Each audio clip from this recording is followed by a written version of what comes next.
আৰু এতিয়ালৈকে কোৱাৰ্টাৰ দিয়া হোৱা নাই। গতিকে মই সমষ্টিৰ পৰা অহা যোৱা কৰি আছোঁ। ৰাতিপুৱা 6টা বজাতে ওলাওঁ, 9টা বজাত পাই যাওঁ আহি। মাটিত ভাড়া কৰি বিচৰা নাই? নাই বিচৰা, বেছি দূৰ নহয় সমষ্টি, ইয়াৰ পৰা 1.5 ঘণ্টা লাগে।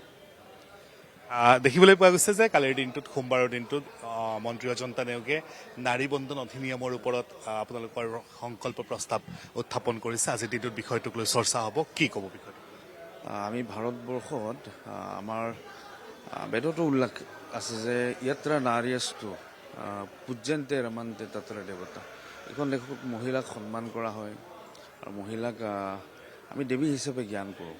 গতিকে এইখন দেশত মহিলাই অধিকাৰ পাব লাগে, ৰাজনৈতিক অধিকাৰ পাব লাগে। আমাৰ ভাৰতবৰ্ষত প্ৰায় 71 কোটি মহিলা আছে। যদি 71 কোটি মহিলাই ৰাজনৈতিকভাৱে স্বাৱলম্বী নহয়, ক'ৰবাত দেশখন আগুৱাই যোৱাৰ ক্ষেত্ৰত বিভিন্ন ধৰণৰ অসুবিধা আহিব পাৰে। গতিকে আমি বিচাৰোঁ, বা আমি মনে প্ৰাণে বিচাৰোঁ, ৰাজনৈতিকভাৱে মহিলাসকল শক্তিশালী হ'ব লাগে, স্বাৱলম্বী হ'ব লাগে। বিৰোধীয়ে কৈছে যে নহয়, আপোনালোকে মহিলাৰ আচলতে অচিলাত ডিলিমিটেশ্যন কৰিব বিচাৰিছে আৰু আপোনালোকৰ মতে কৰিব বিচাৰিছে, যাৰ কাৰণে বিৰোধিতা কৰিছে। ডিলিমিটেশ্যন এটা গণতান্ত্ৰিক বিষয়। প্ৰথম 1951 চনত, 1961 চনত, 1971 চনত, বিগত 5টা দশক কংগ্ৰেছ দলে উদ্দেশ্য প্ৰণোদিতভাৱে এই ডিলিমিটেশ্যন নকৰিলে।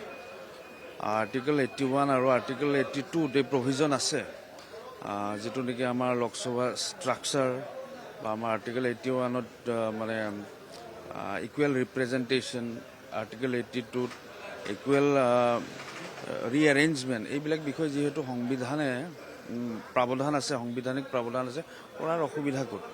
আমাৰ যেতিয়া 1971 চনত শেষৰবাৰ যেতিয়া আমাৰ ডিলিমিটেশ্যন হৈছিলে, তেতিয়া ভাৰতৰ জনসংখ্যা আপোনাৰ প্ৰায় 57 ক্ৰ'ৰ মান আছিলে। গতিকে আজি ভাৰতবৰ্ষৰ জনসংখ্যা আপোনাৰ 140 কোটি আৰু তাতে মহিলাৰ জনসংখ্যা প্ৰায় 71 কোটি। গতিকে মহিলাসকলক সন্মান দিবলৈ হ'লে, ৰাজনৈতিকভাৱে স্বাৱলম্বী কৰিবলৈ হ'লে ডিলিমিটেশ্যন কৰিব লাগিব। এইটো কোনো ৰাজনৈতিক উদ্দেশ্য আগত ৰাখি এই বিলখন আনিব বিচৰা নাই। UCCক লৈ কি ক'ব সেইবাৰ জানিব বিচাৰিছে? মুখ্যমন্ত্ৰীয়ে কৈছে যে সময়ৰ আহ্বান আছিলে।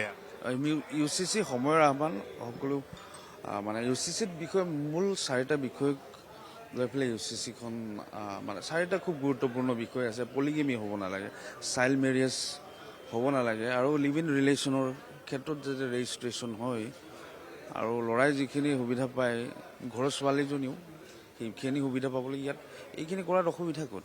আৰু স্বায়ত্ব পৰিষদীয় অঞ্চলবিলাক ইয়াৰ পৰা এই আওতাৰ বাহিৰত থাকিব বুলি মুখ্যমন্ত্ৰী মহোদয় ঘোষণাই কৰিছে। গতিকে মই ভাবোঁ ইয়াক লৈ চিন্তা কৰাৰ প্ৰয়োজন নাই, সকলোৱে সমান অধিকাৰ পাব। কংগ্ৰেছে যে বিৰোধিতা কৰি আছে তাৰ কাৰণটোনো কি? কিয় বিৰোধিতা? ট্ৰিপল তালাকৰ কাৰণে তেখেতসকলক কি বুলি ক'ম আৰু, চাবানুৰ কেছটো আপোনালোকে জানেই। গতিকে ট্ৰিপল তালাক, এতিয়া এই বিষয়টোৰ লগত ট্ৰিপল তালাকো জড়িত হৈ আছে।